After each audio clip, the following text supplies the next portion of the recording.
Hi everyone, Carlo here and welcome to the channel. This is a channel where we talk about mostly sneakers and tech. And today we're going to do a very quick review after wearing it for a whole day and abusing it for a day of the Nike Epic React Flyknit. If you guys haven't subscribed to the channel yet, make sure that you do so. We are giving away a Xiaomi desk lamp.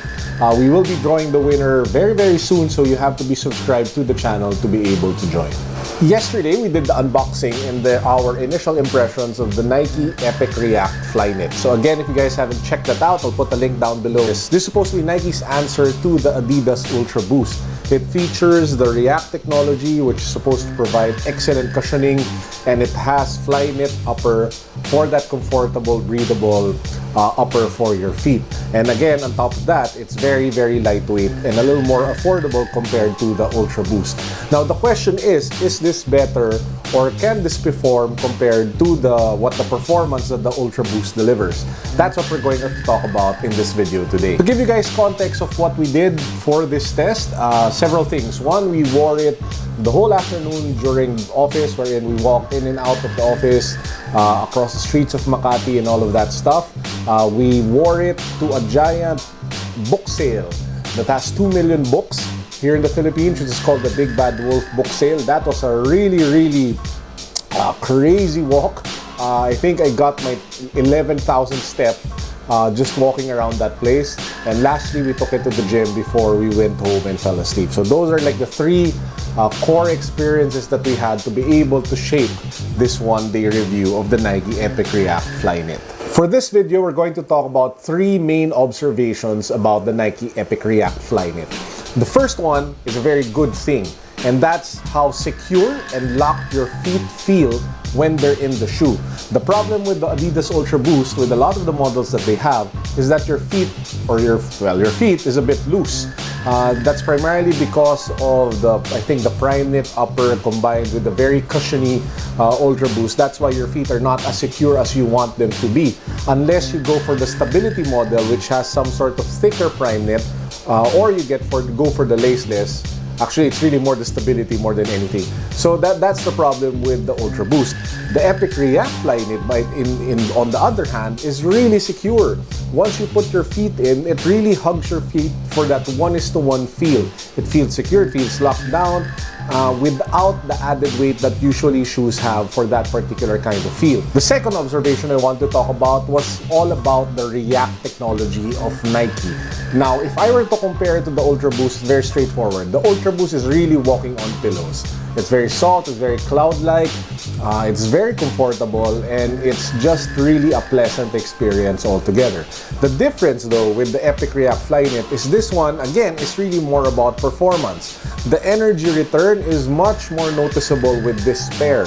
You really feel that trampoline-like effect, that bounce, especially when the tip of your foot hits the ground or when your heel or whatever, but you really do feel the trampoline effect on this one. There is a very noticeable energy back response or what do you call that, bounce or trampoline or whatever kind of effect that you want, which is far more noticeable compared to the Ultra Boost. The third observation that I'd like to share with you guys is not so nice, and this is probably going to be the main concern that I have with the shoe moving forward, and we'll document it as we go along. Probably we'll do another video for the full review after a week, and we can validate this particular observation. Here's the problem. As you guys know, the Nike Epic React Flyknit, the entire midsole and outsole is made from the React technology. There's no rubber or it's not encased, so the entire React is exposed to the pavement and whatever elements that your foot or that your feet hit on the ground. Now, the problem there is this will take a hit on the durability. That was my theory when I first saw it, and it's pretty much confirmed. I don't know if you guys can see it, but the React is already starting to like fade, to get pushed back. It's not as pronounced, it's not as forward anymore, and this is just after one day of wearing it and abusing it. So you can already see there. I don't know if the camera, see, it's already faded here on this side. Probably that's where most of my weight is going to. The React, which is supposed to be a little bit forward, was already pushed back. And that's on just one day. 1 day of using it. And again, that's just for like 11,000 steps of walking and then a 30-minute run after. So that I think is kind of concerning, especially shoes like this are made to be abused. So I'm just worried that the Nike Epic React Flyknit will be, like thoroughly abused and the performance will get compromised after several weeks of heavy usage. But again, we will confirm that. Make sure that you watch out for the full review. This is just a one-day impression of this pair. I'll make sure to do a more comprehensive take on it after like 7 days or like a week or 2 weeks to give it more justice. But so far, those are my 3 main observations. The 2 are really positive, secure, lock feeling without having that heavy weight that usually comes with that particular benefit. Number 2, I love the bounce. I love how the performance is when you're walking, when you're running. It's much more, you feel it more compared to the Ultra Boost. It's more trampoline than it is pillows.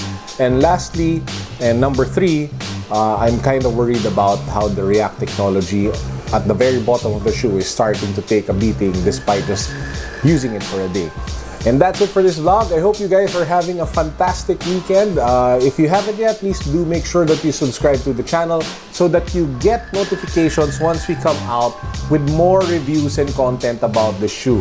I'm really excited because I'm going to do a series. I'm going to compare this head-on with the Ultra Boost. I'm going to compare it with the Hover Phantom and Hover Sonic of Under Armour, and we're going to do even other comparisons with ASICs and other brands with this particular shoe. So make sure that you subscribe so that you get the content in your phone or you get notified when it gets uploaded. That's it for today. Peace. Happy weekend.